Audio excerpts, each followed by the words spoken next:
Everyone, welcome to Prashanti tutorial. My name is Gagan Haridwaj. आज की हमारी क्लास हिंदी की होंगी, जिसमें हम हिंदी के सभी टॉपिक को basic to advance with concept के साथ में डिस्कस करेंगे। तो आज का हमारा टॉपिक है वर्णमाला। तो आइए हम आज से अपनी क्लास वर्णमाला टॉपिक के बारे में डिस्कस करते हैं।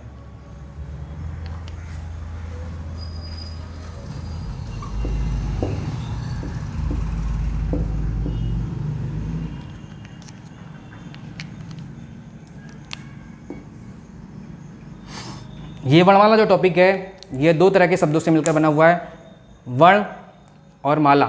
मतलब कि वर्णों की माला।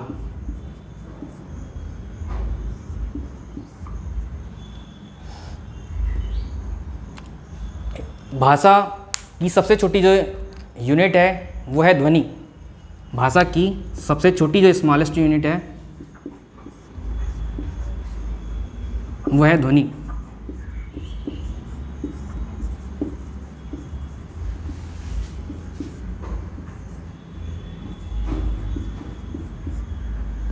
भाषा की सबसे छोटी स्मॉलेस्ट यूनिट ध्वनि होती है, जिसे ही वर्ण कहा जाता है। जिसे ही वर्ण कहा जाता है। अब ये ध्वनि और वर्ण में क्या डिफरेंस है, तो आइए हम जानते हैं।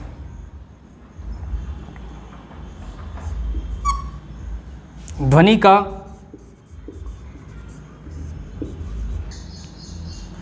तो वर्ण जो है वो ध्वनि का लिखित रूप, ध्वनि का लिखित रूप जो है वो क्या कहलाता है, वर्ण कहलाता है। ठीक है। और आपका जो ध्वनि है वो वर्णों का मौखिक रूप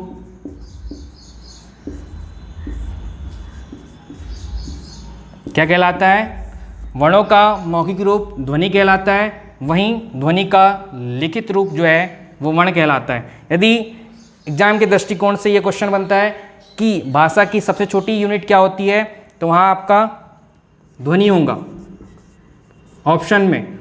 यदि आपके ऑप्शन में ध्वनि ना दिया हो तो वहाँ पर भाषा की सबसे छोटी यूनिट पूछा जाए तो वहाँ आपका आंसर क्या होगा, वर्ण होगा। ठीक है। और तीसरा शब्द क्या होता है आपके पास में, एक अक्षर।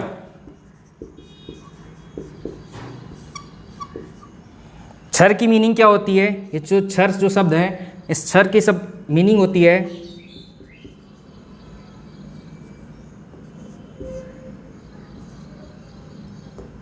नष्ट ना हो। ठीक है, मतलब नष्ट होना। और ये अ मतलब नहीं, मतलब जो नष्ट नहीं होता उसे हम क्या कहते हैं, अक्षर कहते हैं। ठीक है। मतलब अक्षर का जो नष्ट ना हो उसे हम क्या कहते हैं, उसे अक्षर कहा जाता है। ठीक है।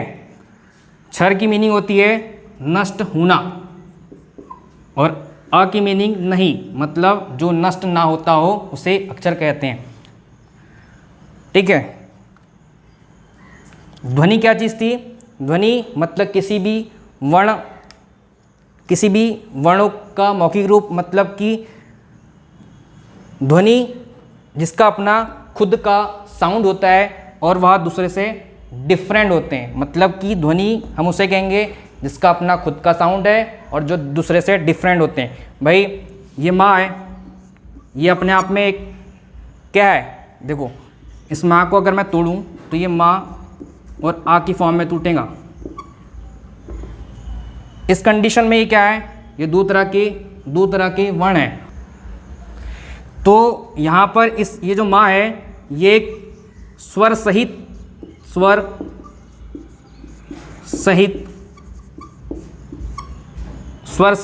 वर्ण है ना। तो ये क्या कहलाएगा, ये स्वर से रहित, मतलब इसमें स्वर का यूज़ नहीं किया गया है। और साइड में लगाया मैंने प्लस करके, एक स्वर लगाया अस्वर। ठीक है। तो यहाँ दो तरह के क्या हुए, वर्ण हुए, ठीक है। और इन दोनों तरह से वर्णों से ये एक अक्षर का निर्माण होता है, इस एक लेटर का निर्माण होता है, ठीक है। अब हम देखते हैं इस पे कि तो इन वर्णों के उच्चारण में लगने वाले समय को हम लोग क्या कहते हैं, ध्वनि कहते हैं। मतलब कि जिसका अपना खुद का साउंड होता है और वह दूसरों से डिफरेंट होते हैं, उससे हम क्या कहते हैं, ध्वनि कहते हैं, ठीक है। या वर्णों का मौखिक रूप ध्वनि कहलाता है, ठीक है। अब वर्ण क्या है, तो वर्ण क्या कहलाएंगे कि जो ध्वनि होते हैं, साउंड, जिसका लिखित रूप क्या कहलाता है, वो वर्ण कहलाता है। ये हमने क्या लिखे, ये दो तरह के वर्ण लिखे हैं। और क्या ध्वनि जो हमने बोले उसका जो लिखित रूप होता है वो क्या कहलाता है, वर्ण कहलाता है। और अक्षर क्या होते हैं, अक्षर की जो मीनिंग होती है नष्ट होना, और अ मतलब नहीं, मतलब जो नष्ट ना होता हो उसे हम अक्षर कहते हैं। जैसे कि मैंने एक शब्द लिया, शब्द लेता हूँ राम, इधर ले लेते हैं, ठीक है। यहाँ पर मैंने शब्द लिया एक राम। अब इस राम का मैं विच्छेद करूं, मतलब इस शब्द का मैं वर्ण विन्यास करूं, तो ये किस फॉर्म में टूटेगा आपका, रा, फिर आ की फॉर्म में, फिर माँ की फॉर्म में, और फिर आ की फॉर्म में, ठीक है। इसमें कितने, 4 तरह के क्या है यहाँ पर, वर्ण है। 4 तरह के वर्णों की संख्या कितनी है टोटल भाई, यहाँ पर 4। यहाँ पर आपसे बोला जाए कि साउंड कितने हैं, ध्वनि कितनी है, तो ध्वनि है 4, क्योंकि वर्णों के मौखिक जो रूप होता है उसको क्या कहते हैं, हम ध्वनि कहते हैं, और ध्वनि का लिखित रूप वर्ण कहलाता है, ठीक है। अब अपने पास में क्या है, अक्षर। यदि उसने बोला अक्षर कितने, तो अक्षर की संख्या कितनी जाएंगी, देखो वर्णों की संख्या 1 2 3 4 तरह के क्या हो गए आपके पास में, ये वर्ण हो गए, ठीक है। और यहाँ पर पूछा जाए कि अक्षर की संख्या कितनी होंगी, तो आपको अक्षर की संख्या करना है 2। क्यों भाई, क्योंकि ये पहला अक्षर और इससे बना, इन दोनों से क्या बना है, रा बना है। और इन दोनों से किसका निर्माण हुआ है भाई, इन दोनों से हुआ है माँ का निर्माण, ठीक है। ये माँ और ये रा, तो हमारे पास में अक्षर की संख्या कितनी हो गई, 2। तो ये 2, ध्वनि की संख्या 4 और वर्णों की संख्या 4, ठीक है। अब इसके बाद में क्या होता है, शब्द क्या होते हैं, तो शब्द जिसकी अपने मतलब वर्णों का व्यवस्थित समूह, ठीक है, और वो कैसे हो, सार्थक हो, ठीक है। जैसे कि अब मैंने एक शब्द जैसे कि कुछ वर्ण हो गए, जैसे क एक वर्ण है, मा एक वर्ण है,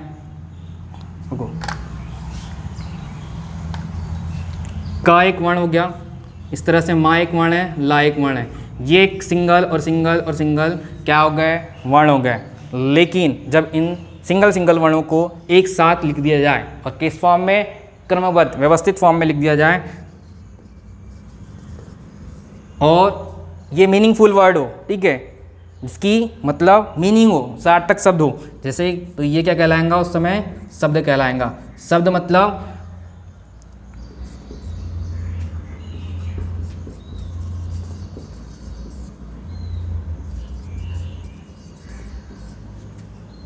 सार्थक, जिनका अर्थ हो, सार्थक मीनिंग हो, उसे हम क्या कहते हैं, शब्द कहते हैं, ठीक है।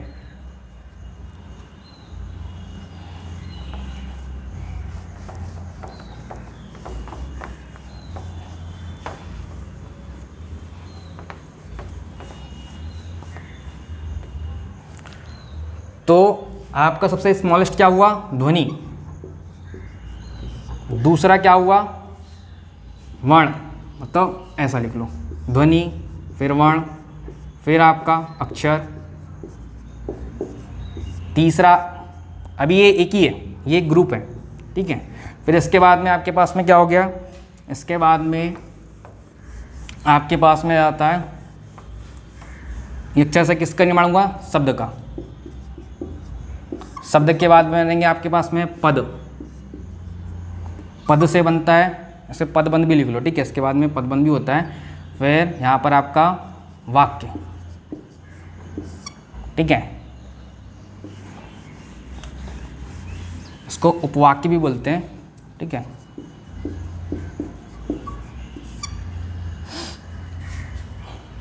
यदि आपका क्वेश्चन ऐसा बनता है कि भाषा की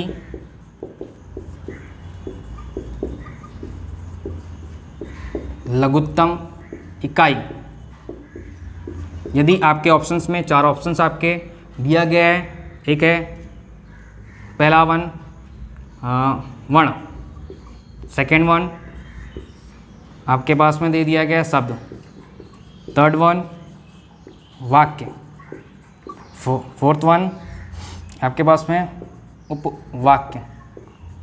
उस कंडीशन में यहाँ पर आपका आंसर बनता है भाषा की सबसे छोटी इकाई या भाषा की लघुत्तम इकाई वर्ण, ठीक है। यदि आपके पास यहाँ पर वर्ण भी दिया गया हो और वर्ण भी दिया गया हो और वहाँ आपके ऑप्शंस में ध्वनि भी लिखा हो, तो उस कंडीशन में आपका अर्थ यह ना हो के क्या होगा, वर्ण ना हो के ध्वनि होगा, क्योंकि भाई सबसे पहले स्मॉलेस्ट यूनिट, ठीक है, लिखने में समय ज़्यादा लगता है, बोलने में समय कम लगता है, ठीक है।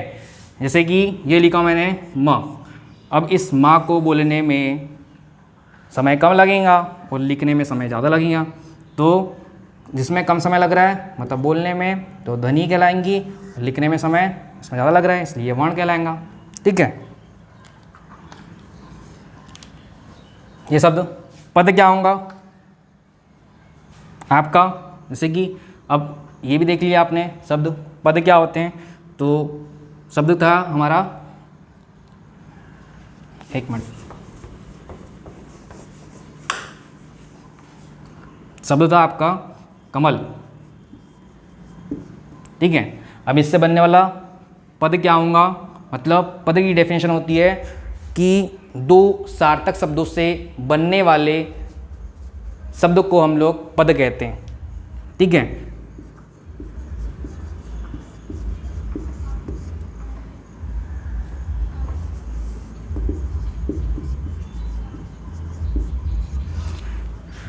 ये है आपका शब्द, ये क्या हो गया पद। मैंने क्या बताया, जब 2 या 2 से अधिक सार्थक शब्दों का अगर यूज़ किया जाता है तो वो शब्द न रहकर पद में बदल जाते हैं, ठीक है। या जब 2 या 2 से अधिक शब्दों के बीच में किसी भी कारक चिन्ह मतलब विभक्ति का यूज़ किया गया हो तो वह शब्द न रहकर पद में कन्वर्ट हो जाते हैं। देखो यहाँ पर एक ही शब्द है, ठीक है, और यहाँ 3 तरह के शब्द हैं, 1 2। अब ये शब्द ना होके ये क्या कहलाएंगे, पद। ये 3 तरह के आपके क्या है, पद हैं, ठीक है। अब यहीं पर अगर मैं ऐसा लिख दूं,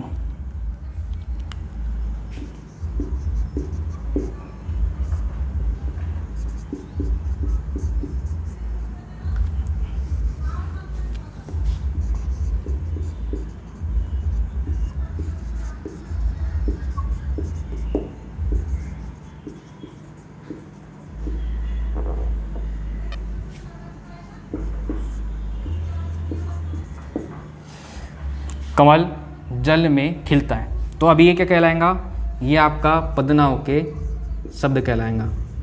क्यों, क्योंकि यहाँ पर अभी ये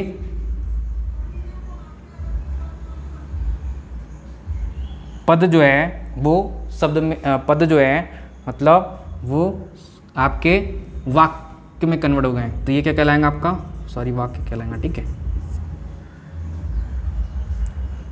यह आपको इसको ऐसा लिख लो, ठीक है, सेंटेंस को कुछ इस तरह से।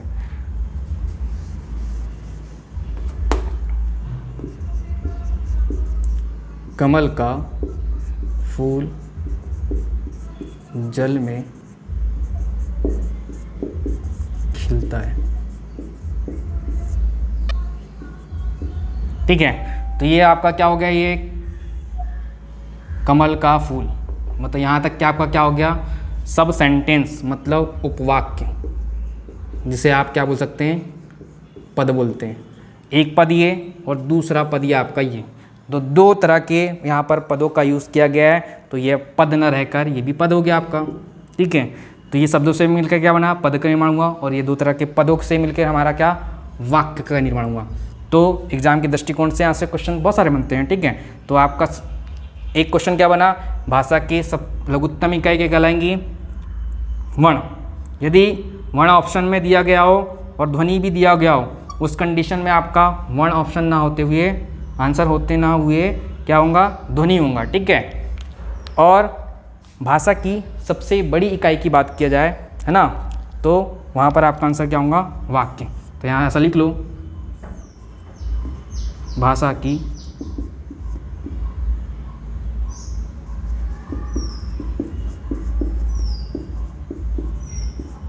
बड़ी इकाई या दीर्घ इकाई, ठीक है, क्या कहलाएंगी, वाक्य कहलाएंगी।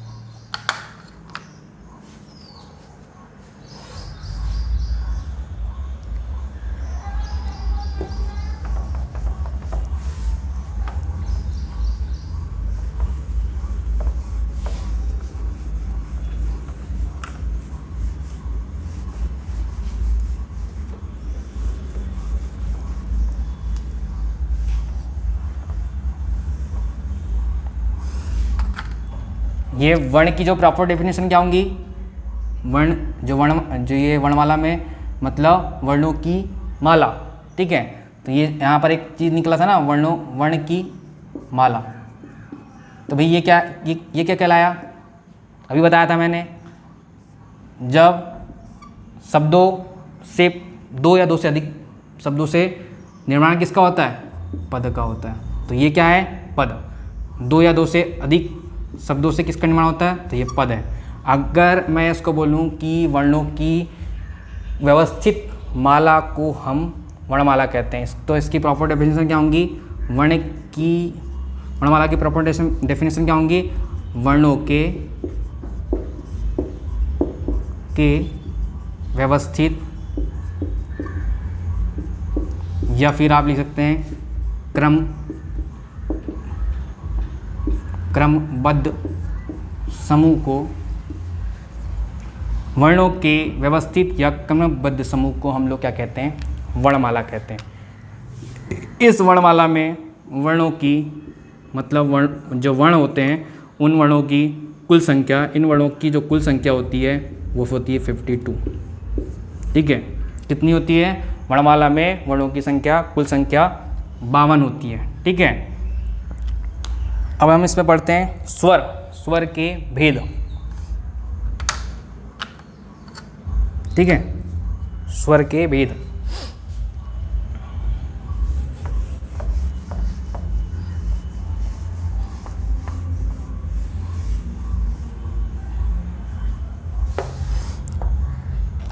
तो पहला हमारा होगा मतलब वर्णों के भेद। पहले वर्णों के भेद देख लेते हैं, ठीक है। वर्ण के भेद। तो ये जो वर्ण के जो भेद होंगे वो 3 होते हैं। कितने होते हैं भाई, 3।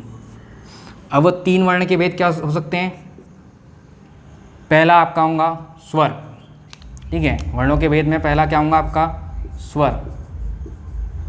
दूसरा क्या होता है, व्यंजन।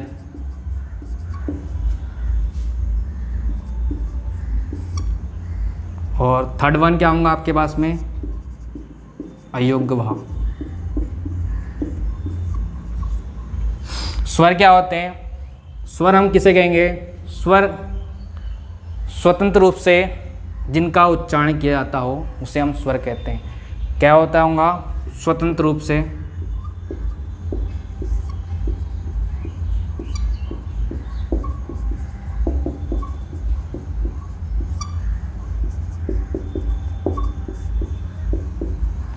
स्वतंत्र रूप से बोले जाने वाले प्रत्येक वर्ण स्वर कहलाएंगे, ठीक है।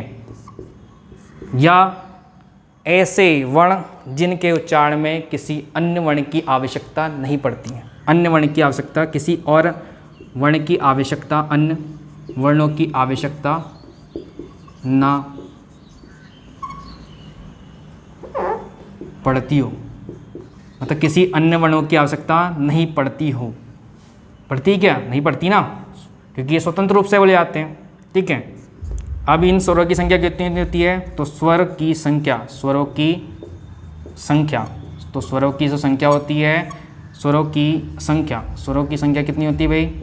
तो स्वरों की संख्या जो होती है वो होती है 11। कितनी होती है? 11 स्वरों की। हिंदी में आपको पेपर में आएगा, हिंदी में स्वरों की संख्या कितनी होती है, तो आप वहाँ लगाएंगे 11। अब वो स्वर कौन कौन से होते हैं? तो वो स्वरों ये ए, आ, ई, बड़ा ई, फिर आपके पास में ऊ है, फिर बड़ा ऊ है, फिर आपके पास में री, फिर ए, फिर आई, ओ, इधर लिख देता हूँ क्या, ओ, और ये औ।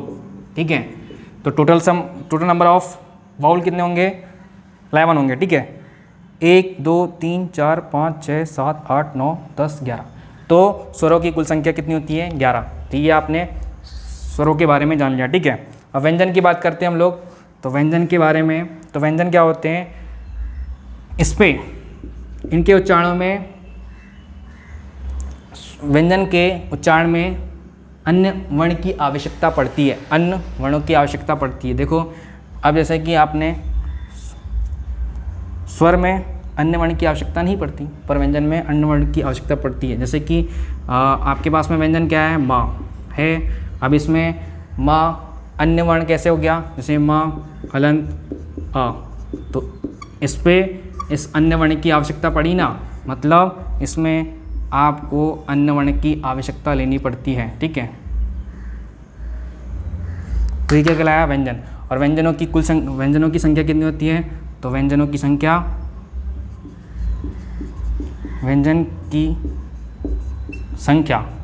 जो संख्या होंगी आपके पास में वो होती है 33। ठीक है, 33। और ये जो व्यंजन होते हैं, व्यंजन का से लेकर माँ तक होते हैं। कितने होते हैं? का से लेकर माँ तक के होते हैं। और इनकी संख्या कितनी होती है? इन व्यंजनों की संख्या होती है 25।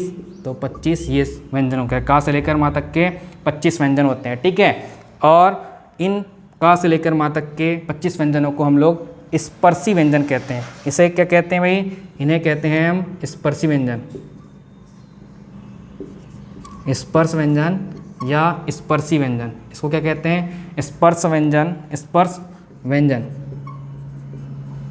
ठीक है, स्पर्श व्यंजन या स्पर्शी व्यंजन कहा जाता है। ठीक है,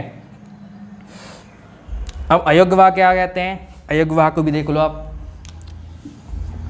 अयोग्यवाह का अपना खुद का कोई अस्तित्व नहीं है। ठीक है, लेकिन यहाँ अयोग्यवाह क्या होते हैं? इनका क्या नहीं है? अस्तित्व नहीं है,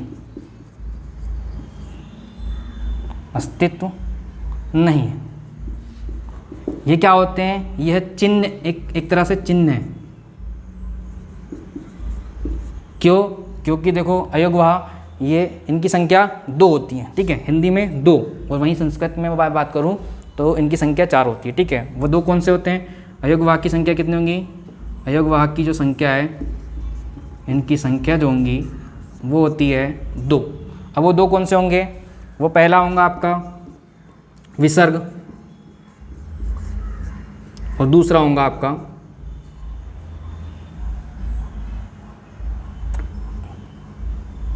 अनुस्वार, अनुस्वार या अनुस्वार। ठीक है, विसर्ग की मैं बात करूं तो जैसे कि मैंने एक एग्जाम्पल लिया, अतः, एक शब्द लिया अतः, तो ये क्या होता है? अतः, अ, त, और ये जो विसर्ग है, ये विसर्ग की ये खासियत है कि ये हमेशा स्वर के बाद लगाए जाते हैं। कैसे स्वर के बाद लगाए जाते हैं? देखिए क्या, यहाँ जैसे कि ये शब्द मैंने लिया अतः, अतः लिया ना आपके, अतः। ठीक है, अगर मैं इसका शब्द विच्छेद मतलब वर्ण विच्छेद करूँ तो ये किस फॉर्म में टूटेगा? आ, फिर ता की फॉर्म में हलंत, फिर आ, और इस आ के बाद में ही इस विसर्ग का यूज़ किया गया है। तो ये जो विसर्ग हैं ये हमेशा और हमेशा स्वर के बाद ही लगाए जाते हैं। ठीक है, अब यदि आपको कभी आता है क्वेश्चन कि विसर्ग का यूज़ किया जाता है, तो विसर्ग का यूज़ जो है हमेशा और हमेशा स्वर के बाद, मतलब स्वर के बाद ही विसर्ग का यूज़ किया जाता है। ठीक है, उपयोग प्रयोग किया जाता है। ऐसे बहुत सारे एग्जाम्पल बन सकते हैं, ठीक है।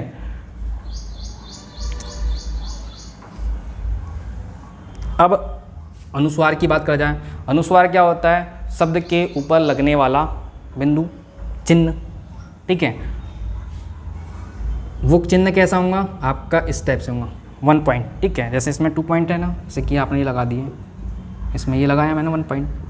तो ये जो है ये क्या है? अनुस्वार है। ये शब्द के ऊपर लगाए जाते हैं। जैसे कि आपके पास में ये लगा हुआ है, एक शब्द लेता हूँ मैं,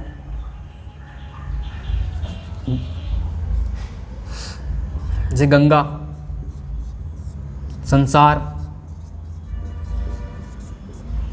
ऐसे और बहुत सारे शब्द हैं जिनके ऊपर इनका यूज़ किया जाता है, ठीक है। यदि आपको पूछा जाए ये ग के ऊपर जो लगा हुआ पॉइंट है ये क्या है? वो एक प्रकार का अनुस्वार है, ठीक है, मतलब अयोग्यवा है। और ये यहाँ पर ये ना है, क्या पब्लिक ना ही बोलती है, पर वो ना नहीं है, वो क्या है? ये आपके पास में अंगा, ये लगते ना गंगा, तो ये भाई ये ना नहीं है, ये क्या है? ये वाला फॉर्म है, ठीक है, डा।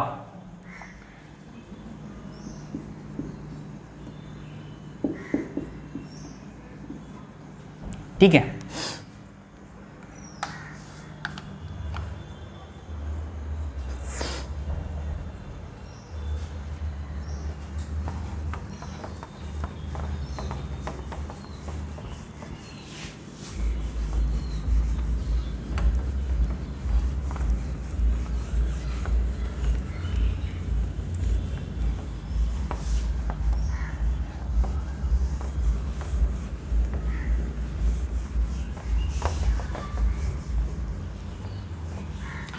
तो आपने देखा वर्ण के जो भेद होते हैं वो 3 होते हैं, स्वर, व्यंजन और अयोग्यवा।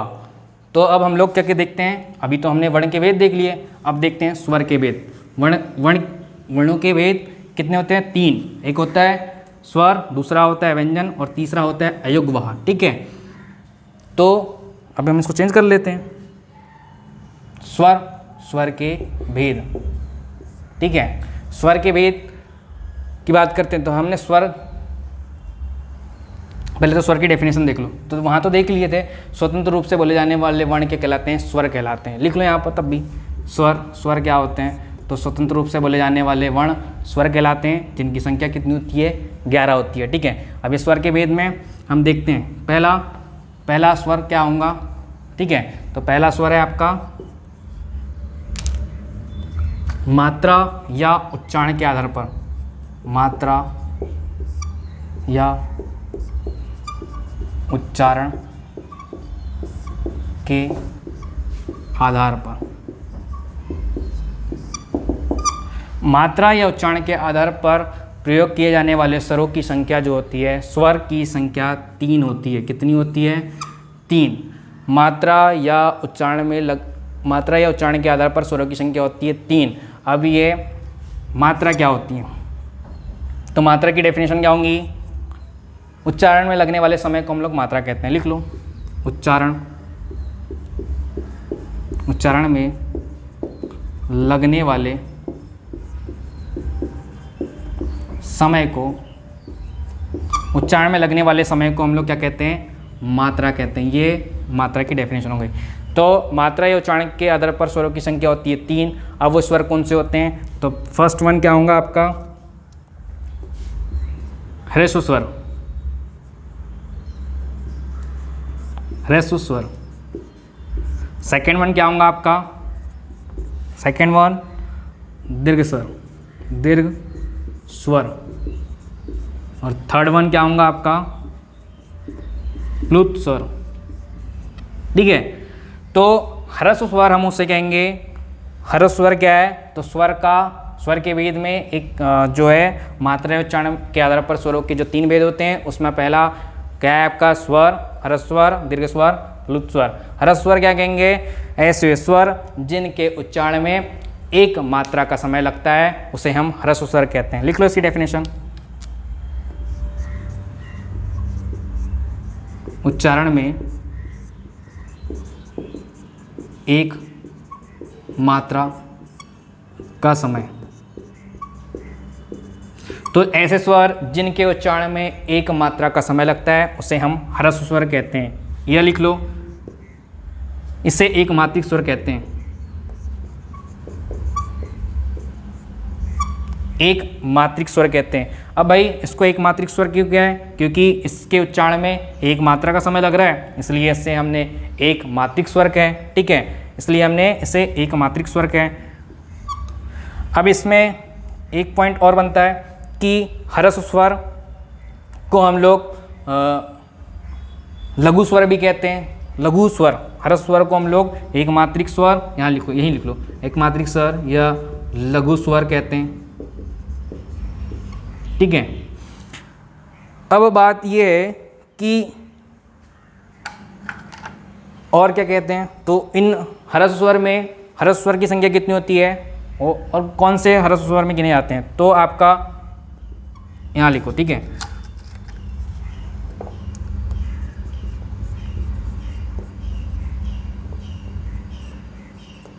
आपके पास में स्वरों की संख्या होती है 11 और उन 11 स्वरों में से 3 ऐसे स्वर हैं जो ह्रस्व स्वर में गिने जाते हैं और एक क्या है आपका री। ठीक है, अ, ई, उ और री, ये जो है वो ह्रस्व स्वर में गिने जाते हैं। तो और चौथे इसमें क्या है, एक और बन गया कि ह्रस्व स्वर की कुल संख्या, ह्रस्व स्वर की संख्या कितनी होती है भाई, तो ह्रस्व स्वर की जो संख्या होती है वो होती है 4। कितनी होती है? 4। तो ह्रस्व स्वर से क्वेश्चन क्या बना कि ह्रस्व स्वर हम किसे कहेंगे? ह्रस्व स्वर उन स्वरों को कहता है जिनमें उच्चारण में एक मात्रा का समय लगता है, उसे हम लोग ह्रस्व स्वर कहते हैं। यह इसे एक मात्रिक स्वर भी कहा जाता है या फिर लघु स्वर भी कहते हैं।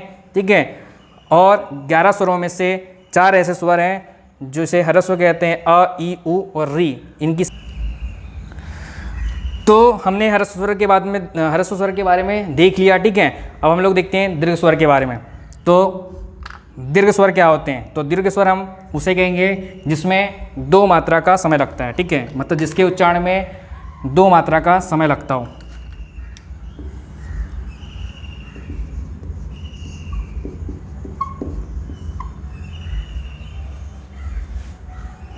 इनके उच्चारण में, दीर्घ स्वर के उच्चारण में 2 मात्रा का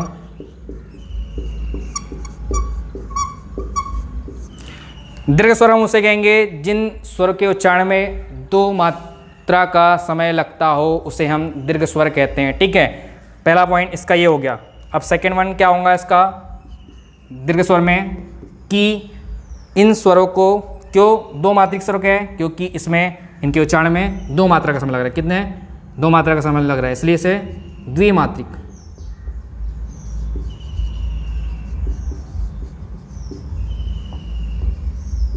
इसलिए इसे द्विमात्रिक स्वर कहे। यह इसे संधि स्वर भी कहा जाता है। किसे? इसे संधि स्वर कहते हैं। ठीक है, ये इसे दीर्घ स्वर भी कहते हैं। ठीक है, यह इसे आप संयुक्त स्वर भी कह सकते हैं, इस टाइप से। ठीक है, और इनकी संख्या कुल कितनी होती है? तो इनमें इनकी जो संख्या होंगी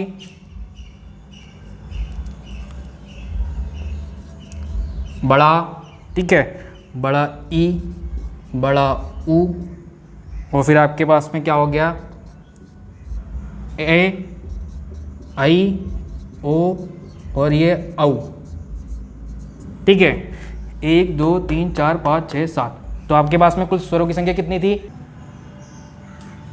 तो दीर्घ स्वर की जो संख्या होंगी 7। आ, बड़ा ई, बड़ा ऊ, फिर आपके पास में इसमें ए, आई, ओ और ये औ। ठीक है, तो इसकी संख्या कितनी हो गई? 1 2 3 4 5 6 7। तो दीर्घ स्वर की संख्या कितनी होती है? 7 होती है। ठीक है, और संधि स्वर क्यों किया मैंने इसको? क्योंकि संधि की डेफिनेशन ही होती है जब, तो मतलब कि जब किसी शब्द में जब उसका उच्छेद किया जाता है तो उन पहले शब्द का अंतिम वर्ण और दूसरे शब्द का पहला वर्ण का जब योग किया जाता है ना, तो उसे हम संधि कहते हैं। जैसे कि आ, बड़ा आ है आपके पास में, इस पर क्या कहेंगे? छोटा आ, बड़ा छोटा और छोटा मिलकर क्या हुआ? टूटा ना, इस फॉर्म में तो टूटेगा। जैसे ई, छोटा ई और बड़ा फिर छोटा ई, तो ये इस फॉर्म में टूटा। तो ऐसे ये सभी इसी फॉर्म में टूटेंगे। तो ये क्या हो गया, ये कैसे हो गया, संधि, क्योंकि वर्णों के कुछ इसी फॉर्म में टूटता है ना, इसलिए इसे हमने संधि स्वर कहा है। और संयुक्त स्वर भी कहा जाता है, ठीक है, इसे, इसलिए हमें इसको क्या कहते हैं, संयुक्त स्वर भी कहते हैं। एक समान स्वर है ना, इसलिए, और एक समान स्वर होने के कारण में देखो एक समान स्वर है, तो इसे हम लोग सजातीय स्वर कहते हैं। और एक लिख लो, बड़ा ऊ छोटा ऊ प्लस बड़ा ऊ के फॉर्म में टूटेगा, तो इसलिए हम इसको क्या कहेंगे, एक जहाँ पर एक समान स्वर दिखाई जा रहे हो तो उसको हम कहते हैं सजातीय स्वर, सजातीय स्वर, ठीक है। तो इसे हम क्या कहेंगे, सजातीय स्वर, मतलब समान जाति के हो तो इसे सजातीय स्वर कहेंगे। तो सजातीय स्वरों की संख्या कितनी होती है, 3। आपको पेपर में आएगा कि सजातीय स्वरों की संख्या कितनी होती है, तो 3। वहीं पर हम लोग अब इसको तोड़ेंगे आप लोग, तो विजातीय स्वरों की संख्या होती है 4। अब देख लो यहाँ भी वहीं बता देता हूँ, इसको मैंने अगर तोड़ा तो ये किस फॉर्म में टूटेगा, आ और ई के फॉर्म में, ठीक है। ये किस फॉर्म में टूटेगा, अ और बड़ा ई के फॉर्म में टूटेगा। फिर वहीं पर आपका क्या हो गया, तो आ और ऊ के फॉर्म में टूटेगा, छोटा ऊ के फॉर्म में। वहीं पर औ की बात करा जाए तो ये किस फॉर्म में टूटेगा, आपका आ और औ के फॉर्म में टूटेगा।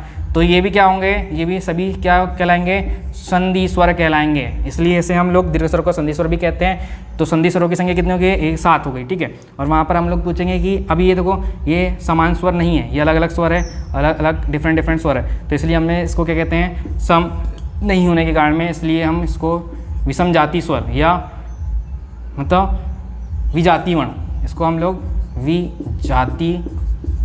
विजातीय स्वर कहते हैं। विषम वर्ण होने के कारण में इसे विजातीय वर्ण या विषम वर्ण भी कहते हैं। इसको क्या कहते हैं आप लोग, विषम वर्ण कहेंगे, विषम स्वर कहा जाएंगे, ठीक है। विषम वर्ण के होने के कारण में इसे विषम स्वर कहा जाता है, ठीक है। अब अपने पास में ये हो गया पूरा कंप्लीट। इसके बाद में एक बच जाता है फलुत, ये ना तीसरा, ठीक है, मात्रा के आधार पर जो तीसरा जो था ये फलुत। तो फलुत जो है ऐसे वर्ण, इसमें भी लिख लो पॉइंट, उच्चारण में 3 मात्रा का समय लगता होगा। कितने, 3 मात्रा का समय लगता है। तो फलुत स्वर के उच्चारण में 3 मात्रा का समय लगता है, इसलिए इससे हम क्या कहते हैं, त्रिमात्रिक स्वर, त्रिमात्रिक स्वर। इसको क्या कहते हैं हम लोग, इसे कहते हैं हम लोग त्रिमात्रिक स्वर कहते हैं, ठीक है। इसका यूज़ हम लोग हिंदी में नहीं करते, इसका यूज़ किया जाता है संस्कृत में।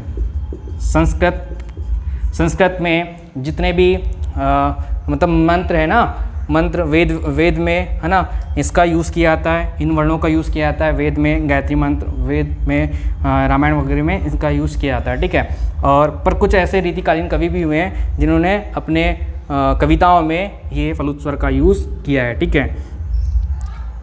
इसका एग्जाम्पल लिख लो, ठीक है। ये मतलब 3 मात्रा का समय लगने होने के कारण इसे हम लोग फलुत स्वर कहते हैं। तो आज की हमारी क्लास यहीं पर समाप्त होती है, और हमारी इस क्लास से जुड़े रहने के लिए, आगे की वीडियो के लिए बने रहने के लिए आप मेरे चैनल को सब्सक्राइब करें और कमेंट करना ना भूलें। धन्यवाद।